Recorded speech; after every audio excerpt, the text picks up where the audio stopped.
gracias, primero que nada, por la invitación a esta conferencia, especialmente a la juventud católica de la Fraternidad San Pío X, fraternidad a la cual tengo el honor de pertenecer.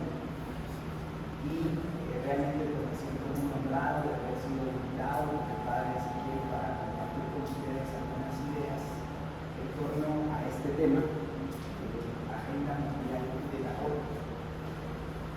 En vista de que, como hemos visto en la introducción, los expositores de esta serie de conferencias abordarán el tema desde una perspectiva médica, clínica, teológica y moral, pues permítaseme a mí abordar el tema desde una perspectiva política, puesto que en mi calidad de político a toda honra, conservador por supuesto, tengo pues una visión muy particular sobre el tema. Y pues en tal sentido voy a tratar de exponer algunas ideas a las cuales por lo general no somos expuestos con alguna frecuencia. Muchas gracias, si ustedes buscasen aborto en Google, buscarán los videos sobre el aborto, seguramente encontrarán a 3 o 4 influencers que hablan ampliamente sobre esto. Incluso recientemente se han publicado algunos libros que han sido de mucha influencia en la discusión de este tema del aborto desde una perspectiva conservadora. De tal cuenta que yo el objetivo al invitarme a esta conferencia pues fue, bueno, que en estas conferencias, que en estos libros por lo general se nos omite o no se dice. Y esa es en parte el objetivo que traigo esta noche. Es decir, algunas ideas que actualmente no se escuchan regularmente en estas conferencias por parte de estos influencers y incluso en estos libros que se venden muy bien. Así que pues ese es mi objetivo el día de hoy y con la sabiduría y con la intermediación de nuestro Señor Jesucristo espero poder hacerlo bien. Quiero comenzar planteando que el problema, aunque ciertamente no es nada nuevo, y hasta hace algunas semanas el aborto ha sido considerado un derecho constitucional en Francia. La hija mayor de la Iglesia era llamada la Francia. Y hasta hace algunas semanas también me parece que el Parlamento Europeo ha consignado, aprobado la posibilidad de que el aborto sea un derecho humano, prácticamente obligatorio, digamos, permitido en toda Europa. Seguramente de esto nos hablará el licenciado que también hablamos desde el punto de vista político. Y aunque ciertamente es pues una realidad actual, yo considero que el problema pues viene de mucho tiempo atrás, de un proceso de decadencia moral, cultural, filosófico, político y económico que ha estado plasmado en la sociedad, al menos en los últimos siglos. Y esto me hace hacer referencia a ese periodo de cristiandad, que según el Papa León XIII, era cuando la filosofía del Evangelio gobernaba los estados. Un periodo que probablemente los sacerdotes corrijan, pero probablemente alcanzó hasta el año 1054, cuando el Cisma de Oriente creó una ruptura.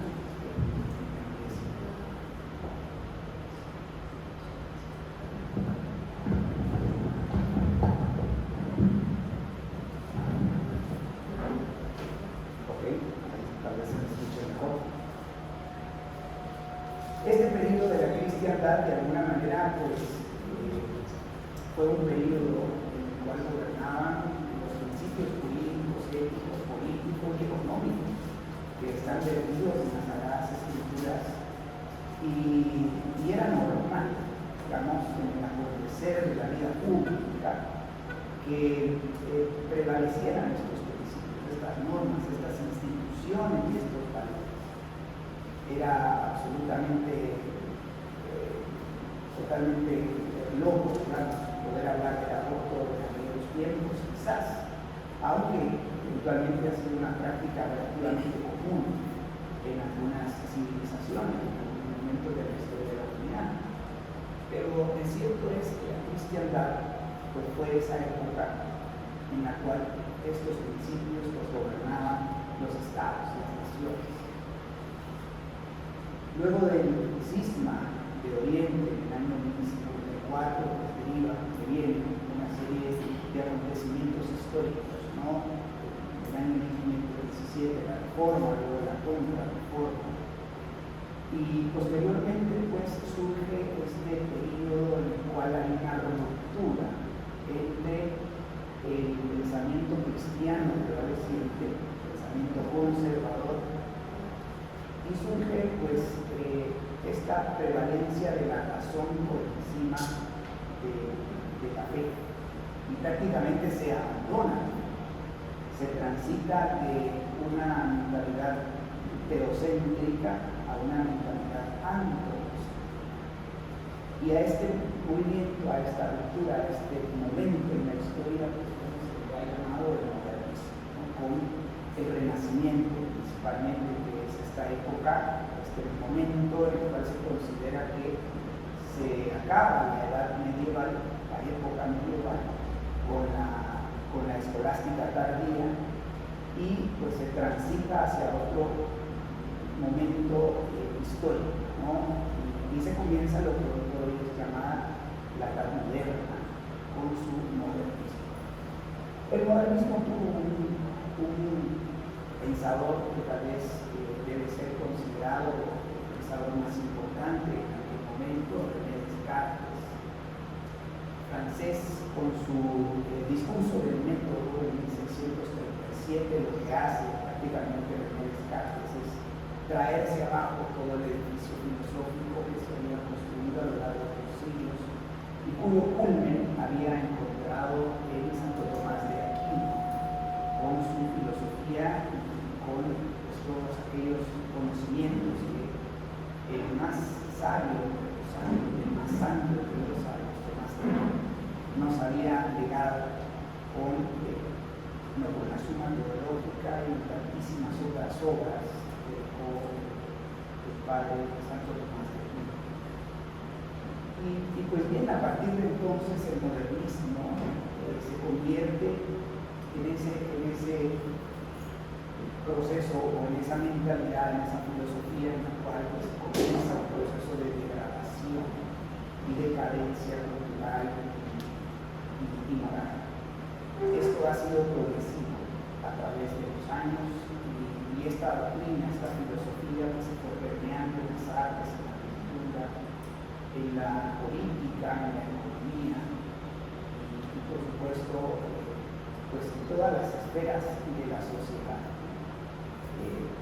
Por tanto, me parece que es importante tener como un momento histórico claro este momento en el cual se abandona la Edad Media, la época medieval, se abandona la escolástica, se abandona esa visión del mundo, esa cosmovisión centrada en Dios, Cristo, y se enaltece la razón, porque es de ahí donde derivan otras escuelas y otras doctrinas como el humanismo ateo, que hoy por hoy profesan muchísimos autores y protagonistas de nuestras naciones, de nuestros países. En la política es muy usual, porque hay muchísimos humanistas, pero sin una visión bíblica, sin una visión teológica centrada y fundamentada sobre el quehacer político.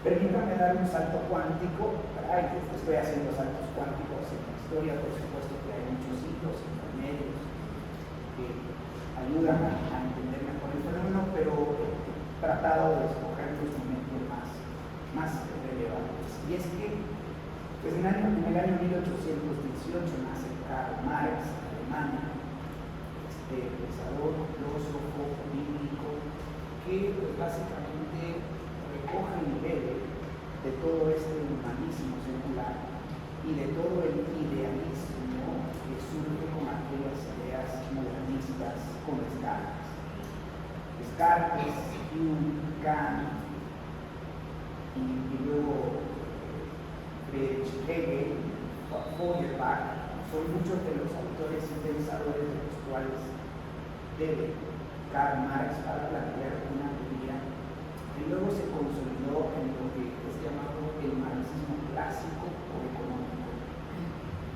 Esto retengámoslo porque al final de mi charla pues, plantaré una tesis, ¿no? Que parece un poco disruptiva, pero que es importante tener esto presente en el radar, digamos, del análisis del fenómeno y principalmente sobre cómo contener y repetir lo que es, yo creo, el objetivo de este congreso, ¿no? Intentar visualizar algunas formas de cómo contener y revertir este fenómeno del aborto que se inserta dentro de una agenda política mundial que ciertamente nos preocupa a todos y que lo importante es entender cuáles son sus raíces, cuál es el problema de fondo para encaminar acciones orientadas a solucionar el problema. A Marx hay que entenderlo en dos grandes etapas, en su etapa juvenil, ¿sí? Y en su etapa ya un tanto más madura. A esa etapa juvenil, durante esa etapa juvenil se le conoce como el periodo de las obras juveniles del joven Marx.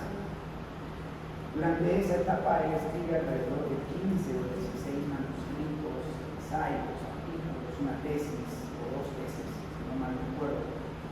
Y durante esa etapa él plantea unas ideas que luego se van a materializar en una obra que fuera publicada en 1884 por Friedrich Engels, que se denominó el origen de la familia, la propiedad privada y el Estado. Esta obra es la consolidación de las ideas que Marx vierte en sus obras juveniles y donde desde la perspectiva filosófica entiende Marx que la familia, el matrimonio y todas estas instituciones sociales y culturales son lo que él llama la superestructura.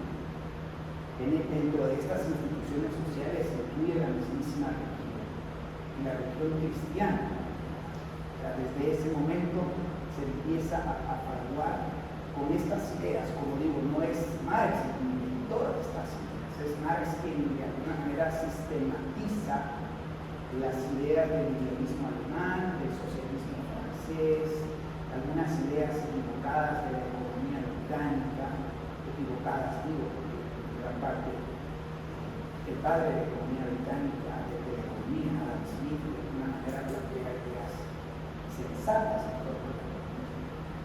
Pero es Marx quien plantea algunos conceptos como el de alienación o enajenación, que es el desprendimiento del yo, el desprendimiento del ser y el entendimiento del ser humano como un objeto. Y desde esa perspectiva filosófica, pues plantea y logra sistematizar algunas ideas que luego se van consolidando en el mismo circular. El idealismo filosófico, que es muy importante en la teoría filosófica, el materialismo científico y todo este concepto que él, pues, de alguna manera sintetiza en este gráfico, no sé si se logra ver bien, pero en la superestructura pues se encuentra la familia, la cultura, la religión, las leyes, la política, la educación, mientras que en la base de este esquema pues encontramos los medios de producción, la propiedad privada, básicamente, ¿no? Y es hacia allí donde él enfoca el trabajo que da pie a un programa político que luego se operativizó prácticamente en todo Occidente, en todo el mundo, tal vez con mayor énfasis en el Occidente. el Manifiesto Comunista de la Luz en el año 1848. Y en el capítulo 2 de ese Manifiesto Comunista se prescriben 10 medidas de política pública. La primera de ellas, reforma agraria, política que fue aplicada con todo rigor en el año 1954, en Guatemala, con el gobierno de Jacobo Arbenz y su decreto de 100. De estas políticas tenemos, por ejemplo, el tema de los impuestos progresivos, el impuesto a la herencia, la banca central, la estatización del transporte público.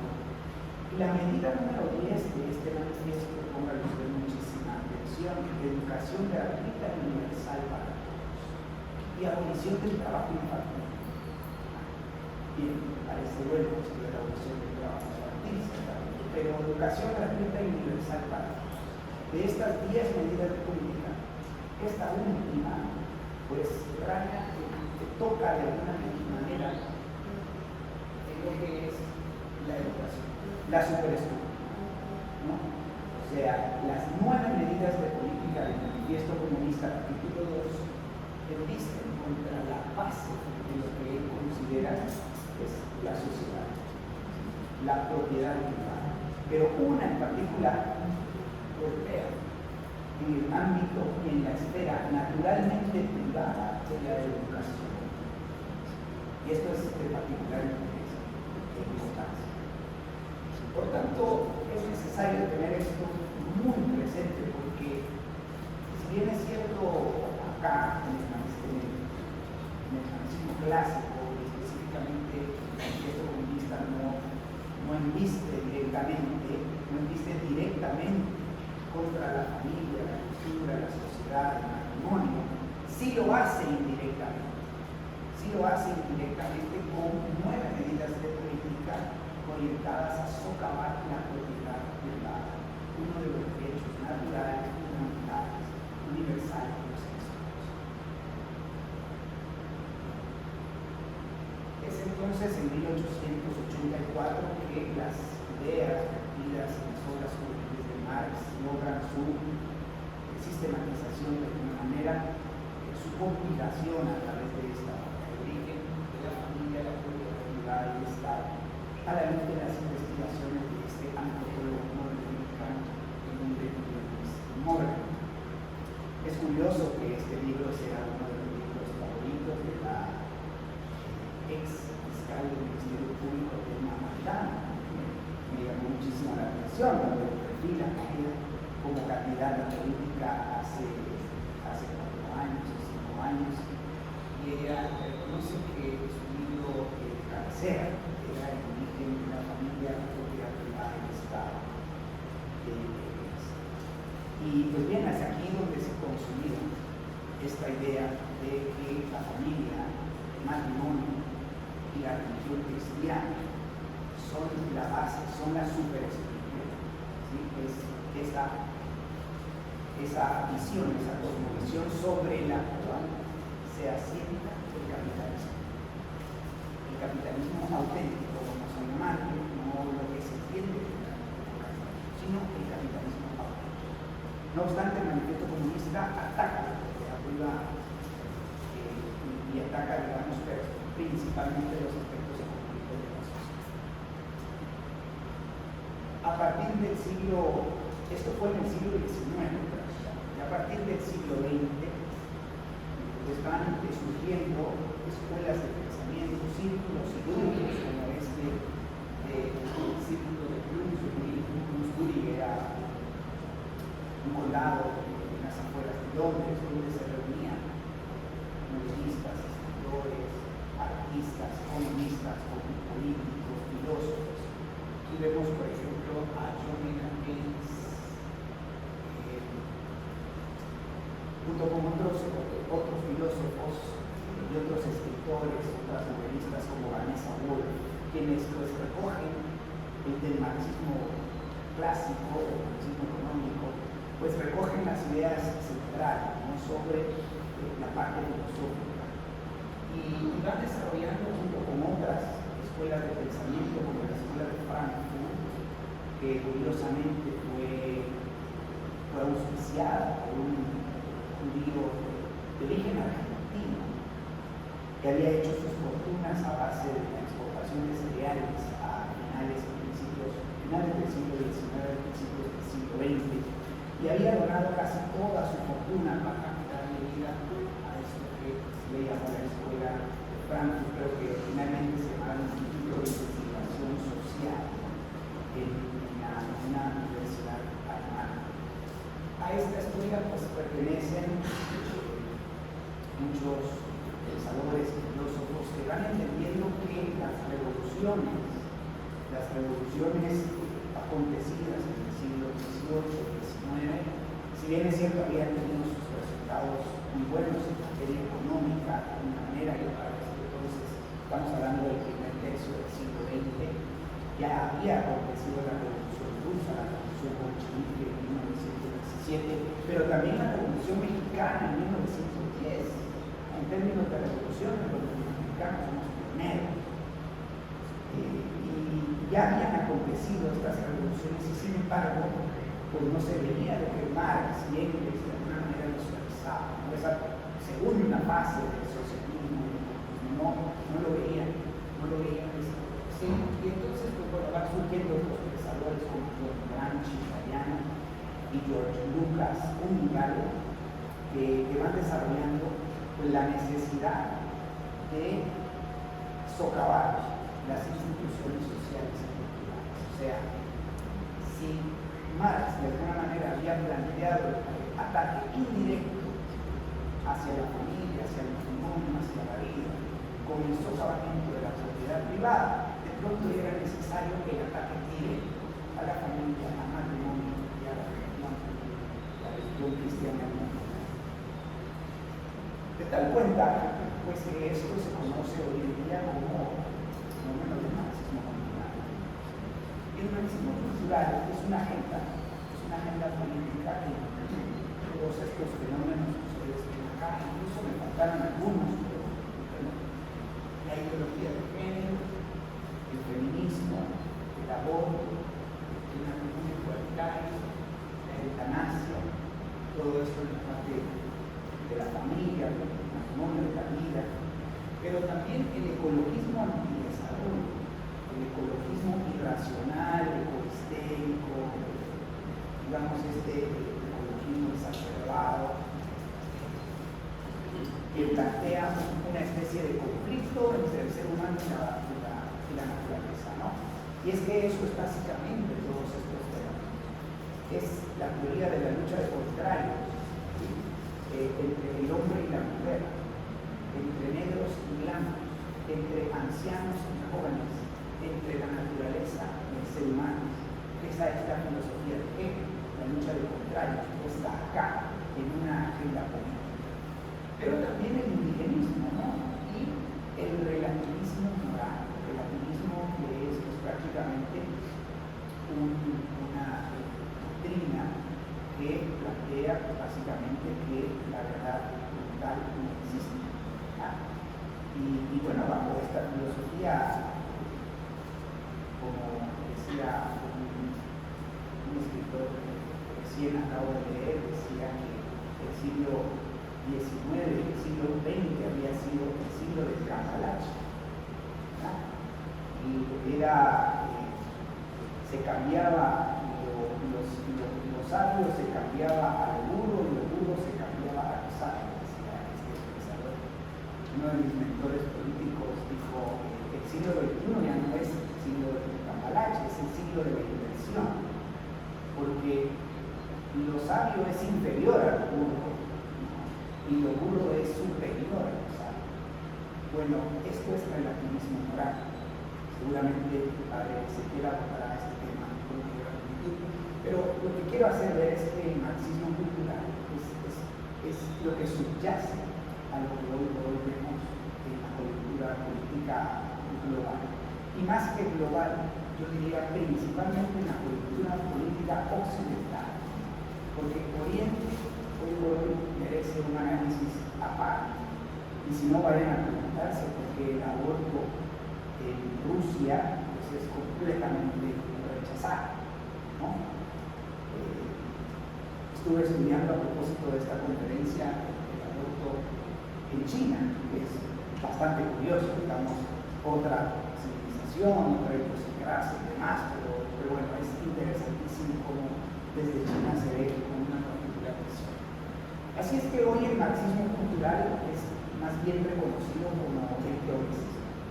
Y será dado este nombre, tal vez para entenderlo, aunque para mí no tiene ni una pizca de progreso, por supuesto, el marxismo cultural. Pero el marxismo o el progresismo cultural, desde mi punto de vista, es resultado de un amplio programa político. Y desde esa perspectiva es posible decir que el socialismo ha sido un éxito total, porque han investido de manera indirecta contra la familia, el matrimonio, la vida, a través del socavamiento de la propiedad privada, y ahora lo hacen de manera directa con toda esta agenda marxista. Y no ha sido tal cosa como una ruptura entre el marxismo clásico y el marxismo cultural, sino más bien ha sido un proceso de continuidad. Al marxismo clásico se le añadió el marxismo cultural, porque no es que se haya restablecido la propiedad privada, para nada, sino más bien la propiedad privada sigue socavada con aquellos 10 o 9 puntos del manifiesto comunista, más otras políticas públicas, sistemas económicos y leyes, principalmente a través de las leyes que han socavado la propiedad privada y han debilitado al matrimonio y a la familia. De tal cuenta hoy los matrimonios, bueno, las parejas ya no se quieren casar, ¿sí? Si acaso quieren tener 1 o 2 hijos, pero no más. Aquellos tiempos, aquellos tiempos en los que las familias eran abundantes en hijos y eventualmente tenían las posibilidades para mantenerlos.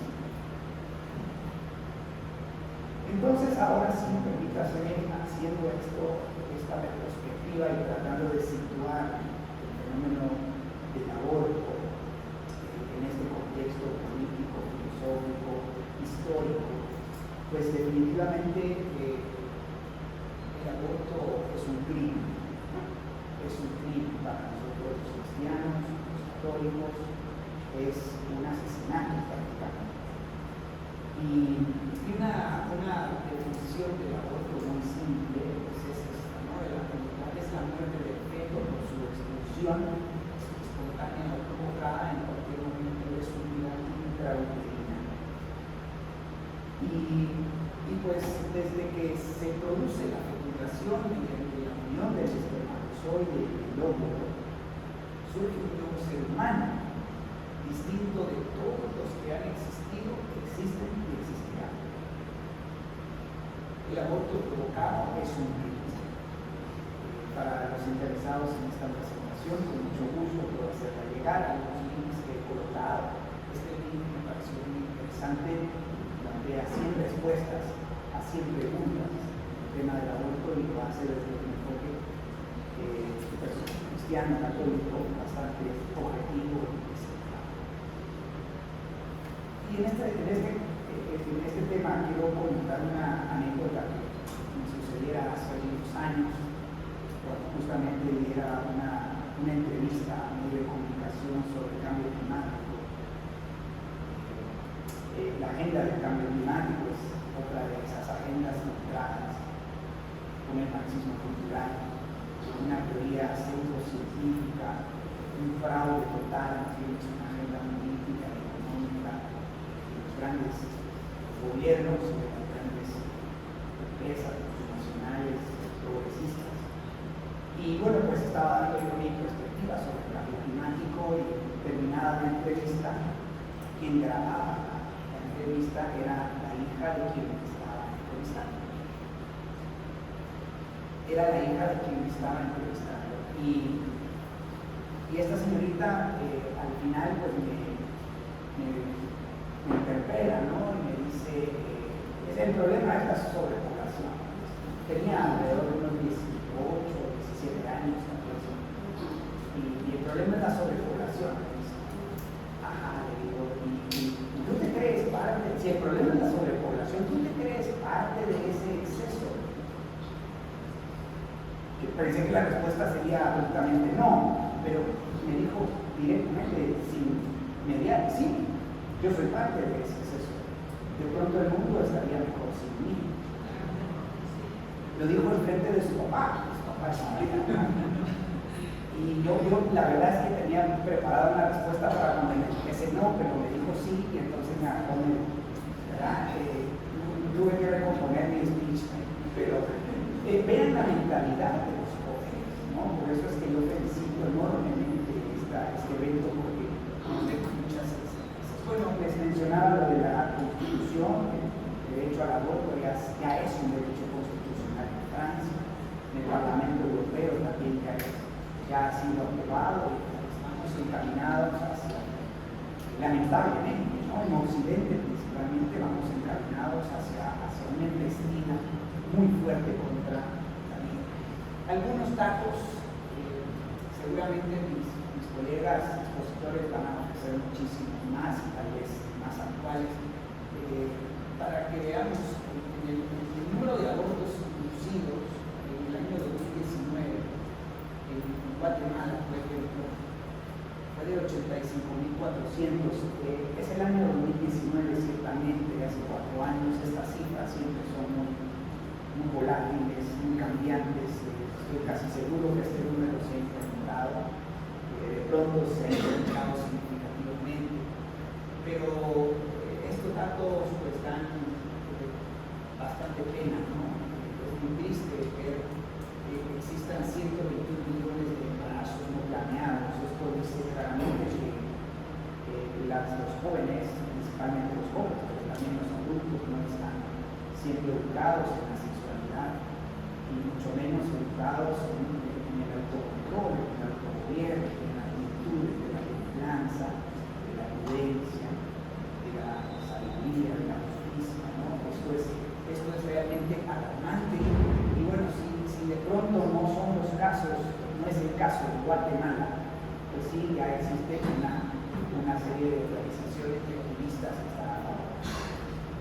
La agenda mundial, pues bueno, aquí hay una serie de instituciones que yo creo que quiero que tengan siempre presentes. Hoy la Organización de Naciones Unidas abandera la agenda del aborto, el grupo Bilderberg de Roma, el Foro Económico Mundial por Lados, y los objetivos de desarrollo sostenible que se sintetizan en estos 17 objetivos, que todos, bueno, es retórica, digamos, desde el punto de vista de la retórica, pues muy bien. Recuérdense que el marxismo cultural incluye un componente muy importante en el tema del lenguaje, ¿sí? Y de lo que se llama la deconstrucción del lenguaje.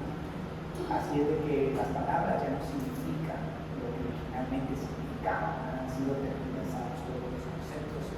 Y aquí, aunque pareciera que hay muy buenas intenciones, en realidad pues hay una agenda de fondo, hay una agenda de fondo que de alguna manera se sintetiza en un mayor control, un mayor poder por parte de los gobiernos de los estados, control de la natalidad, control desde el punto de vista energético, que ese es el objetivo del tema del cambio climático.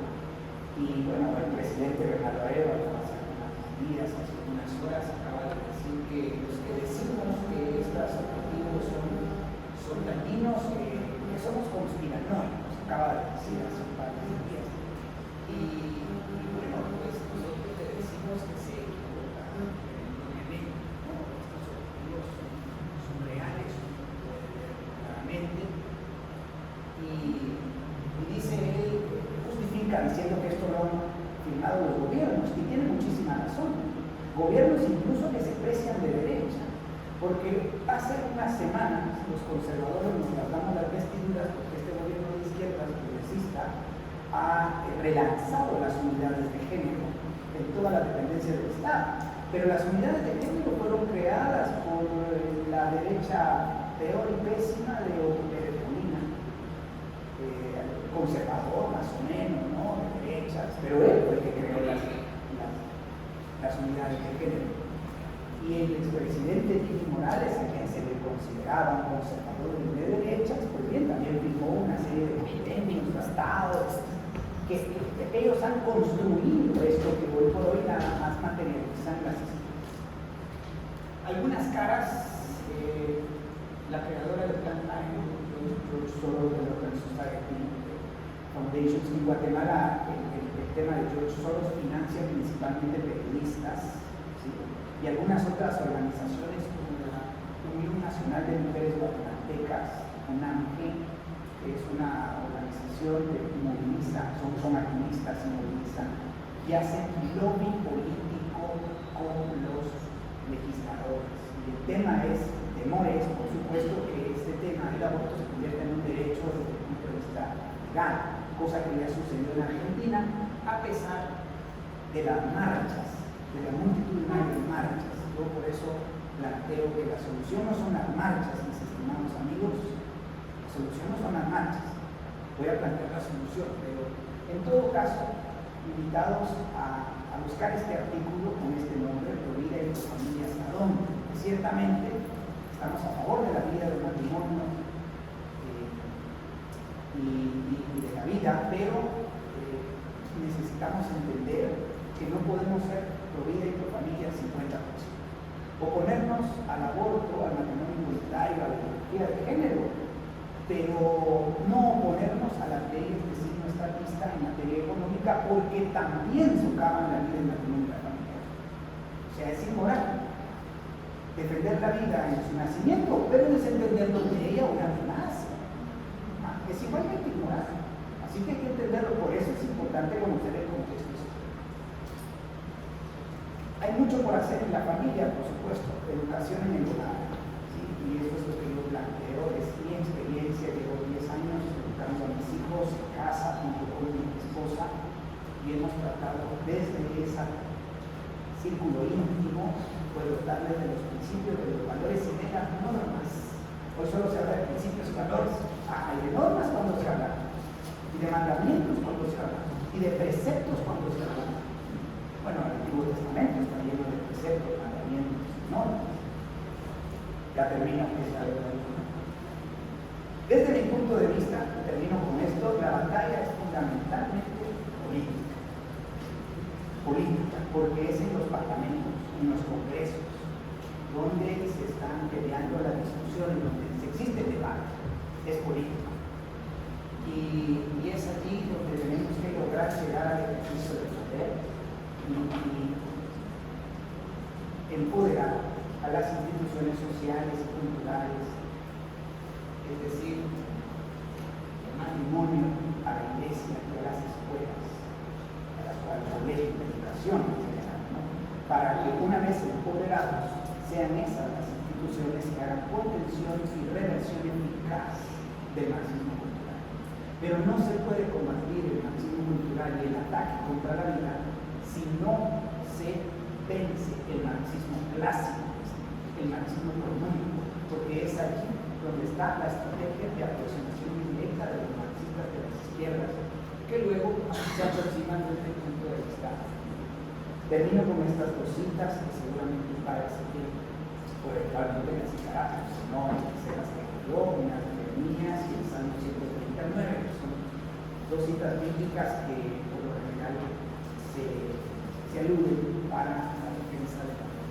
Antes de haberte formado yo en el seno materno, yo conocía y ya no me quedan si es que tenía esa fe. Y mis huesos no se equivocaban cuando yo lo he hecho en mi secreto, metido en las honduras de la vida. Muchísimas gracias a todos.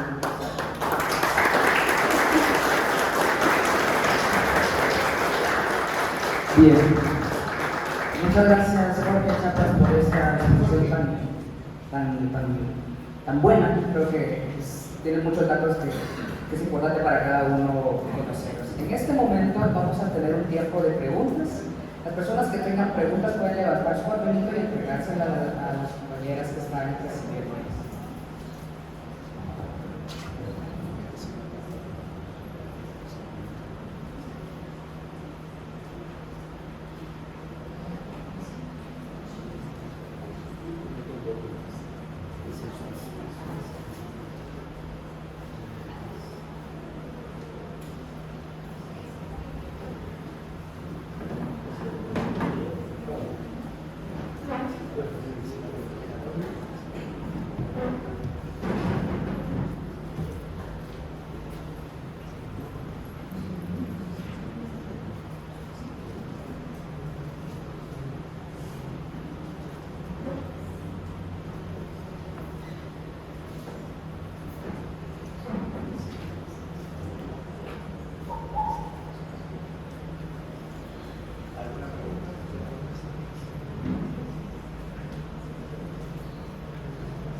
nos dice,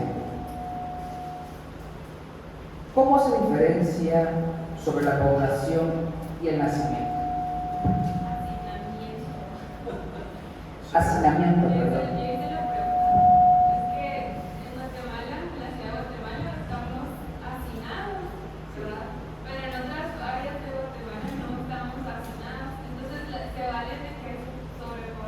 Sí, totalmente. Es muy diferente la sobrepoblación que la densidad poblacional. Vamos a hacer para separar los conceptos y el fenómeno es complejo, con gusto podemos abordarlo durante el receso, pero es complejo, pero te diría que el fenómeno obedece a la centralización de la economía. En la medida que la economía está centralizada, la población, la gente tiende a centralizarse donde están los intercambios y los mercados. ¿Sí? Si te preocupa el tema, pues podemos hablarlo y hablar de la solución parte de la descentralización de la economía y el rompimiento de la planificación central de la economía.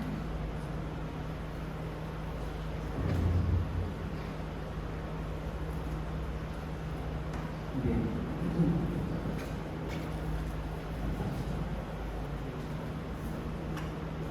Esta pregunta es más para los hogares, para las familias. ¿Cómo educar desde casa si no contamos?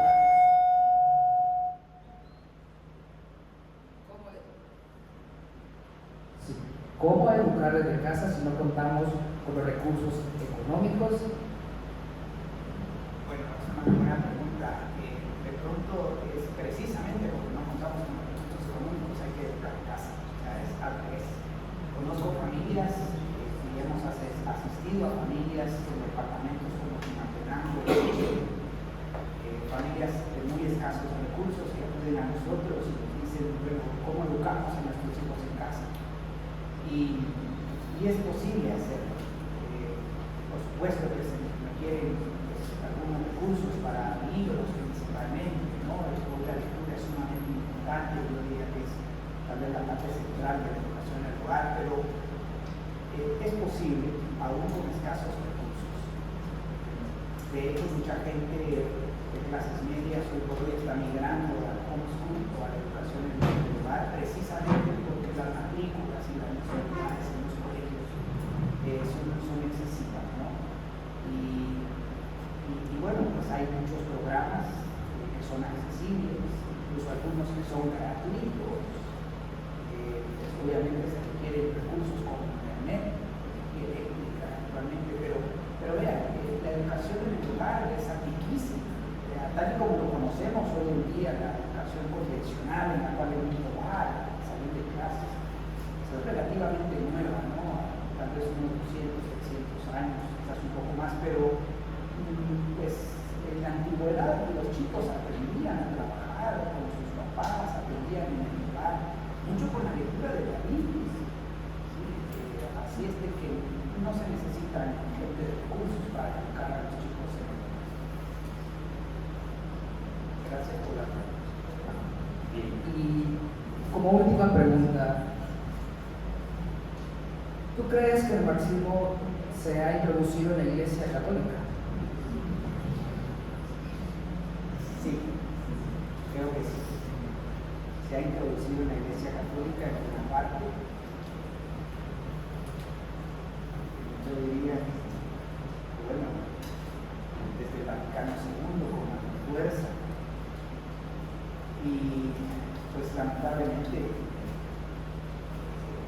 es una ideología que permea a muchísimos sacerdotes en la Iglesia Católica.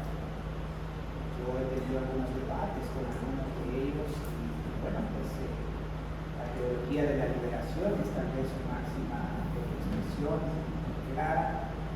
Todas estas ideas pues, permean a buena parte de los católicos en el mundo. ¿Cómo se explica que esta señora,